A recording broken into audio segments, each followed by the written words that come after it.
আল্লাহ যাকে মাফ করতে চাইবেন তাকে একটা পর্দার আড়ালে নিয়ে যাবেন, জিজ্ঞেস করুন, এই বান্দা এইসব কাজ করছো? এখন আল্লাহ জিজ্ঞেস করতেছেন, সে তো ভয়তে অস্থির হয়ে যাবে, কেন্দ্রে পাগল হয়ে যাবে, আল্লাহ করে ফেলছি, আমার মাফ করে দাও। আল্লাহ পাক তার জবানে সমস্ত পাপের কথা শুনে সে যখন অনুতপ্ত হয়ে কাঁদতে থাকবে, আল্লাহ বলবেন, যা মাফ করে দিলাম, জান্নাতে চলে যা। এইটা হচ্ছে হিসাবে ইয়াসির। আল্লাহুম্মা হাসিবনি হিসাবান ইয়াসিরা। কাবা শরীফ মানুষ যখন তাওয়াফ করে, এই তাওয়াফের ষষ্ঠ তাওয়াফে একটা দোয়া আছে।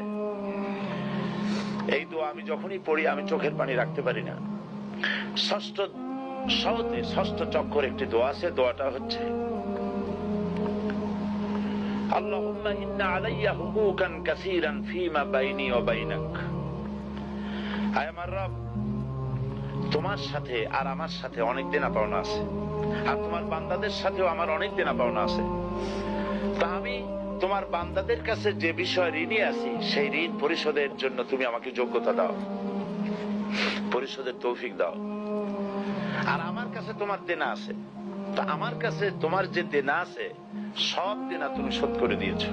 আমার চোখ দিয়েছো, মুখ দিয়েছো, কান দিয়েছো, স্বাস্থ্য দিয়েছো, বউ দিয়েছো, বাচ্চা দিয়েছো, টাকা দিয়েছো। আমার কাছে সৃষ্টি করে তোমার যা দেনা ছিল তুমি সব তো শোধ করে দিয়েছো, কিন্তু তোমার দেনা তো আমি কিছুই শোধ করতে পারিনি। তোমার দেনা আমার শোধ করার একটা পথ আছে মাবুদ, সেই পথটা হলো তুমি আমার মাফ করে দাও।